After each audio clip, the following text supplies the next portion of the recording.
जय हिंद दोस्तों। All can study में आप सभी का स्वागत है।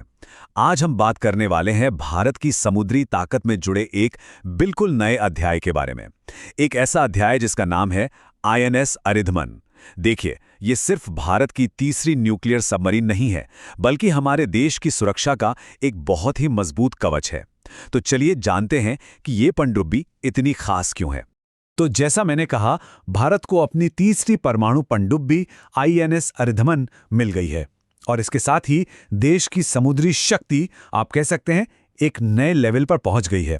यह सिर्फ एक हथियार नहीं है दोस्तों, यह समुद्र की गहराइयों में भारत की बढ़ती ताकत और आत्मनिर्भरता का एक जीता जागता सबूत है।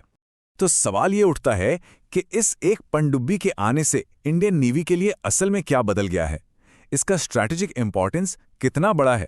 चलिए समझते हैं। देखिए, आईएनएस अरिधमन जो है वो अरिहंत क्लास की तीसरी सबमरीन है। इससे पहले आईएनएस अरिहंत और आईएनएस अरिघाट नेवी में शामिल हो चुकी हैं। अब इसके आने से भारत का जो न्यूक्लियर सबमरीन फ्लीट है उसकी ताकत और भी ज्यादा बढ़ गई है।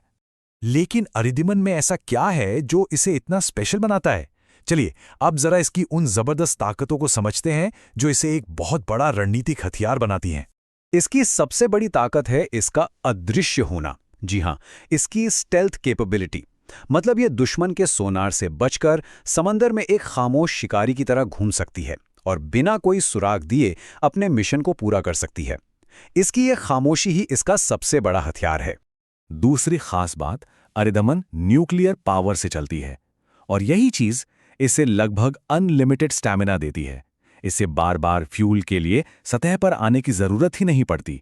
इसका मतलब ये हुआ कि ये महीनों तक पानी के नीचे रहकर लंबी दूरी के मिशन और स्ट्रैटेजिक पेट्रोलिंग आराम से कर सकती है।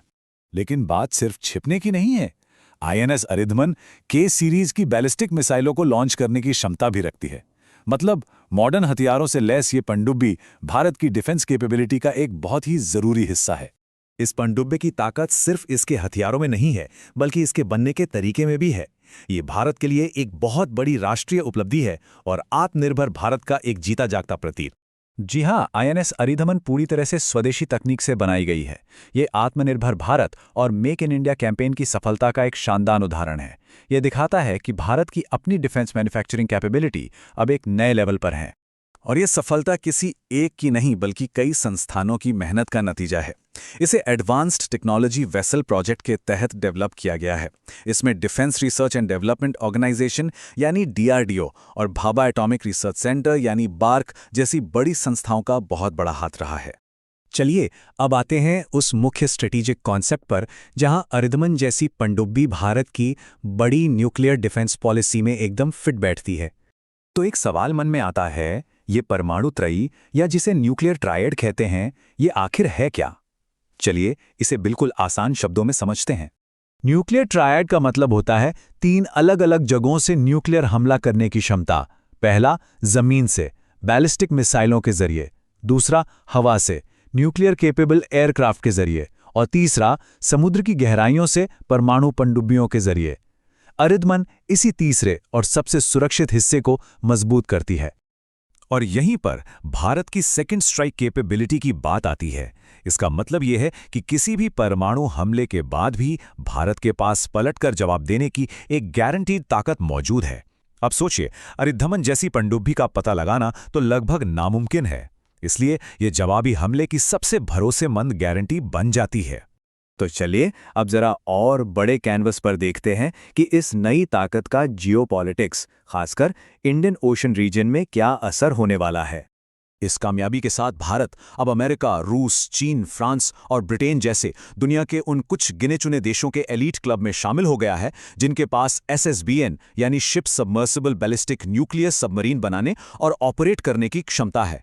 ये एक बहुत बड़ी बात है। खासतौर पर हिंद महासागर में बढ़ती हलचल के बीच ये पनडुब्बी भारत के लिए रणनीतिक रूप से बहुत जरूरी साबित होगी। इससे न सिर्फ भारत की समुद्री सुरक्षा और निगरानी की ताकत मजबूत होगी, बल्कि एक पावरफुल स्ट्रैटेजिक डेटरेंट के तौर पर दुनिया में इसका प्रभाव भी बढ़ेगा। तो कुल मिला के आईएनएस अरिधमन का इंडियन नेवी में शामिल होना देश के डिफेंस सेक्टर के लिए एक ऐतिहासिक और बहुत ही बड़ी कामयाबी है। ये तकनीकी आत्मनिर्भरता और रणनीतिक गहराई की दिशा में एक मजबूत कदम है।